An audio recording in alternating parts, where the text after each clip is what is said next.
Hello and welcome to the latest Rants and Musings from myself, Rick Adams from practicalcsm.com. And I think we're on episode 46 this time. And the episode is titled The Subtle Art of Saying No. So, of course, we're talking about customer conversations here particularly, and very often, we hear the expression the customer is always right. We hear the expression that you can't say no to the customer, and also when it comes to it, and particularly with a more forceful character, and some of our customers may, the stakeholders may be quite forceful characters, difficult personalities. It can be difficult to say no, even when perhaps no is the correct answer.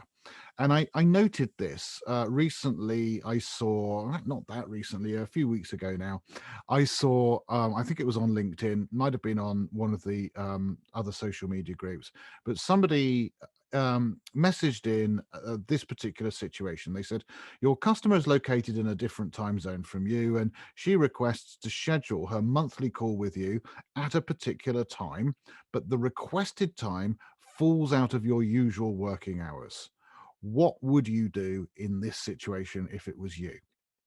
So there's the situation.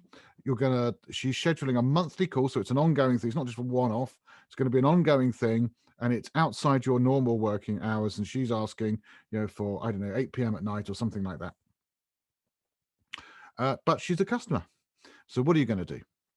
So I think a couple of questions spring to mind immediately, which is, well, how important is the customer and how inconvenient is the request? So, 7 p.m. might not be as awkward as 10 p.m., for example, or 3 a.m. would be even more awkward. So, is it one of your top 10% customers, or is it just an also ran customer? So I think that you might want to ask those questions around sort of prioritizing your own sort of thoughts. I think that's perfectly reasonable to do. But I would say that, in general, a general position that I take, I do not take the position that the customer is always right. Far from it, actually. My own position is slightly different to that. The customer is not always right, but they are always important. And they are important because they are paying the money. Okay. So that is, to me, very profound, very important, and very real, right? It's not real to say they're always right. Nobody is always right. But it is real to say they are always important. Now, that level of importance, as already discussed when we said how important is the customer, well, that could go up and down, but they are always important.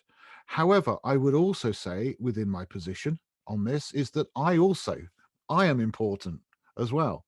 And I have a right to my free time. And by the way, if I'm going to do an ongoing, long-term, high-quality job for my company, I'm going to need rest and relaxation, and I'm going to need to have my own free time. So, in fact, my free time is an enabler for my quality of the work that I actually do during my working hours. So, it's not an option. So those I also think I need to be to put into this balance. And the third part of my position on this is I would suggest actually that most people will be considerate if you approach them the right way. So you must be kidding. No way would I get up, at 8 p.m. to take a call with you. You must be kidding. Probably isn't the right way of putting it.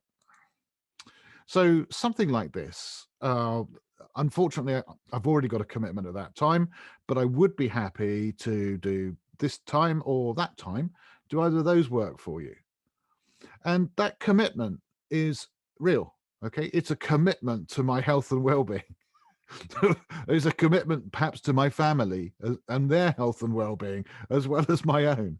So yeah, it is a commitment. It's a commitment to being at home when I'm meant to be at home and not being at work when I'm meant to be at home. It is a commitment. I don't have to give a detailed response. And I think most people, if you say, look, I'm really sorry, I've already got a commitment at that time, but I would be very happy to do this or that. Are either of those any good? I think pretty much everyone's going to be okay with it. There we go. That's my thinking on that one. So is the customer always right? No. Are they always important? Yes. The subtle art of saying no is not to be just bluntly no about it, but to be tactful, to let them down gracefully and gently, and perhaps to provide alternatives as well. Thank you.